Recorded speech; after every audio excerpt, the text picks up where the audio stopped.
बार एक भिखारी अपने जीवन से परेशान हो चुका था क्योंकि उसे अपने जीवन को चलाने के लिए भीख मांगना पड़ता था।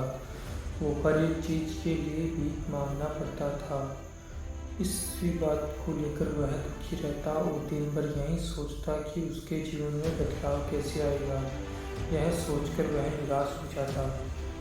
वह हर दिन देखता कि बहुत सारे लोग निराश होकर आंखों में आंसू लिए लोग और विभिन्न चिंताओं से परेशान लोग गौतम बुद्ध की तरफ जाते हैं और वापस लौटते समय वे लोग बहुत ही खुश होते हैं। वह भिखारी यह समझ नहीं पा रहा था कि गौतम बुद्ध उनके साथ ऐसा क्या करते थे, क्योंकि वे बहुत खुश हो जाते थे। वापस लौटते हुए लोगों के हाथों में ना तो ढेर सारे पैसे होते, ना ही सोना चांदी। तो फिर ऐसा क्या होता कि लोग बुद्ध के पास से लौटते वक्त इतना खुश होते थे। यह सब सोचकर वह भिखारी भी निर्णय लिया कि वह भी गौतम बुद्ध के पास जाएगा और देखेगा कि ऐसा वहाँ क्या हो रहा है कि लोग दुखी उनके पास होकर जाते हैं और खुश होकर वापस आते हैं। वह बुद्ध से मिलने के लिए उनके पास चल पड़ा। जहाँ बुद्ध मौजूद थे वहाँ बहुत लंबी कतार लगी हुई थी, तो वह भिखारी भी कतार में लग गया। कतार में लगकर वह अपनी बारी का इंतजार करने लगा।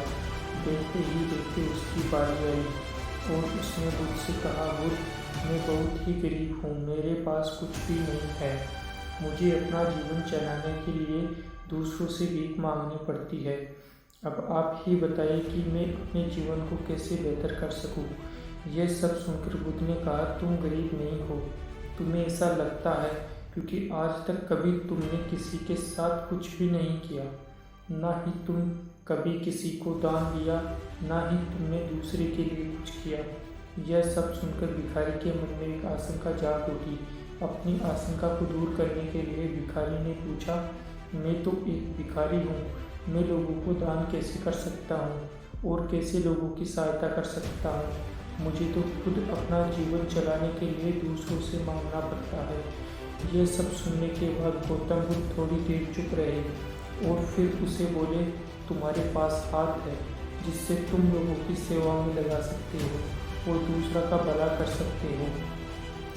इसके अलावा तुम्हारे पास मुंह है जिससे तुम लोगों से अच्छी बातें कर सकते हो और दूसरों का हौसला बढ़ा सकते हो। यह सब करके भी हम दूसरों की तरफ सहायता कर सकते हैं। जरूरी नहीं कि दान सिर्फ पैसों से किया जाए।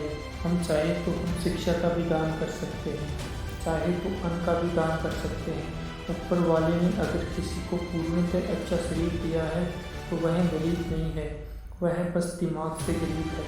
उसे इस विचार से हटकर दूसरों की सेवा में लगाना चाहिए। बुद्ध की यह बातें सुन लेने के बाद वह भिखारी बहुत ही ज़्यादा खुश हो गया और उसका मन अब संतुष्ट था। तो मोरल ऑफ द स्टोरी ये है दोस्तों, हम सब इस बात की चिंता में समय बर्बाद करते हैं कि हम गरीब हैं, लेकिन यह सत्य नहीं है।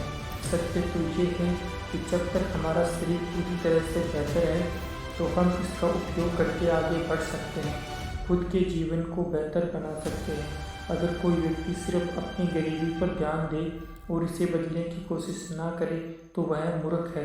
इसके अलावा हमें इस कहानी से यह भी सीख मिलती है कि दान सिर्फ धन का नहीं, शिक्षा, भोजन, अच्छे विचार आदि का भी किया जाना जरूरी है।